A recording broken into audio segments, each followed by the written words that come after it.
commencer, mais tout ce que je voulais faire comprendre, c'est que le racisme d'État en général, mais la négrophobie en particulier, est une arme.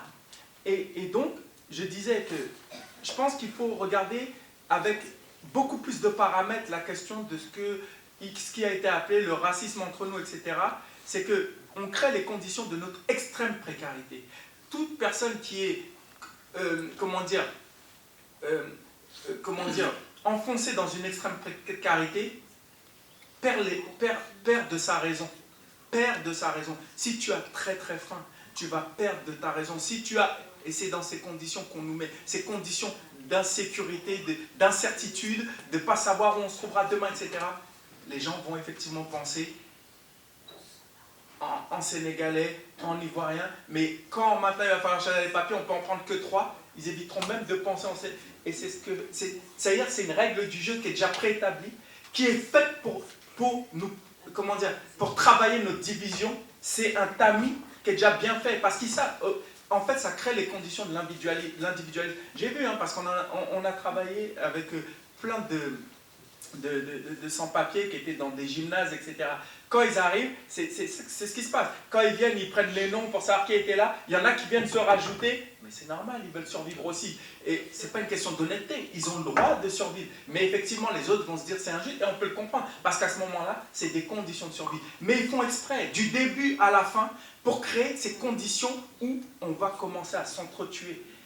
Tout est réglé, jusqu'au moment où ils vont dire il n'y a que 5 qui peuvent avoir les papiers. Il peut y avoir un fratricide. Même moi, je tuerais peut-être j'oublierais que l'autre est mon frère, même père, même mère, pour pouvoir accéder. Parce qu'ils ont déjà vendu cette situation de papier comme le Saint Graal. C'est pas pour rien qu'on appelle ça d'ailleurs des sans-papiers. Avant, c'était des biens meubles. Aujourd'hui, des sans-papiers.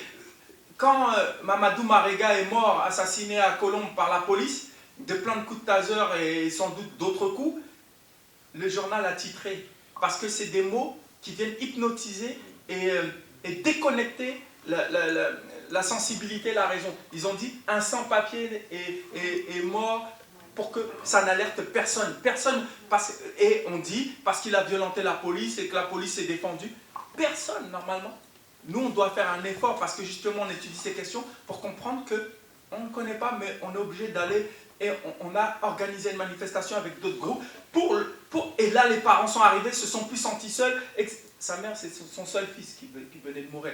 Mais c'est exprès tout ça. C'est un sans-papier est mort, etc. Ça crée, les gens intègrent leur infériorité, finissent par croire qu'ils sont redevables, etc. Bref, c'est une vraie guerre. Et comment dire, moi, je la prends comme ça. Nous, on la prend comme ça. D'autres ne le prennent pas comme ça. Ils croient juste que c'est une question comment dire, quand je dis philosophie, c'est pas au sens de Norman Ajaré, parce que mais la philosophie, c'est une manière de montrer qu'on est intelligent. Voilà, c'est ça que je veux dire.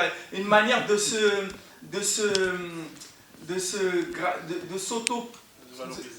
valoriser, de s'auto-valoriser, etc.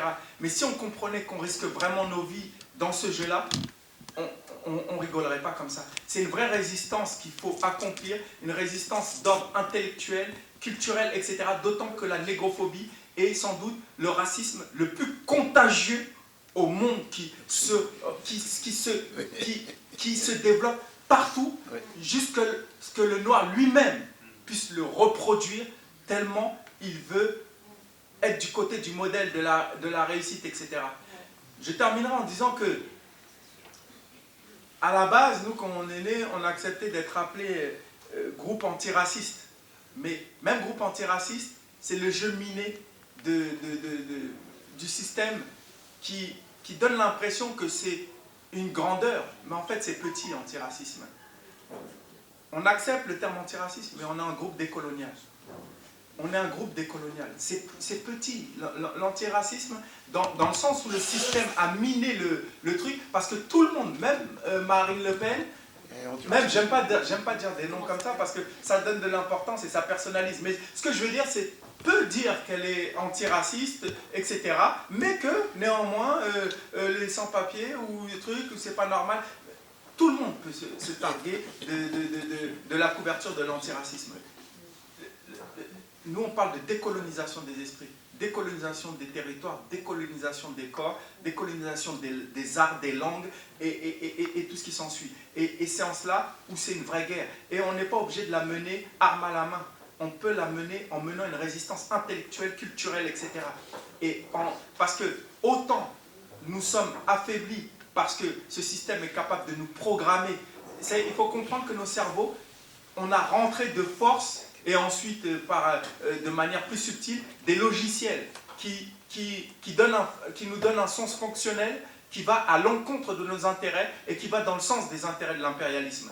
Si on ne comprend pas ça, il faut... Donc, en fait, un logiciel, c'est possible de le reprogrammer. La seule chose, c'est qu'effectivement, nos circuits de communication, ils sont très, très réduits par rapport à la mécanique états-unienne et occidentale, européenne, etc., qui vraiment sont hégémoniques à ce niveau-là. Mais on a fait preuve d'une résistance, d'une résilience hors pair. Donc, avec un peu de courage, on est vraiment capable de mener une vraie résistance silencieuse à l'intérieur de nos foyers dans lesquels ils ne peuvent pas rentrer, etc., etc. Mais je le redis, c'est une guerre. Dans le monde, en tout cas, jusqu'au jour où je trahirai, parce que moi je ne crois pas aux gens qui disent je ne trahirai jamais. On ne sait pas de quoi est fait demain et tout ce qui s'ensuit. Mais en cela, je terminerai par cela.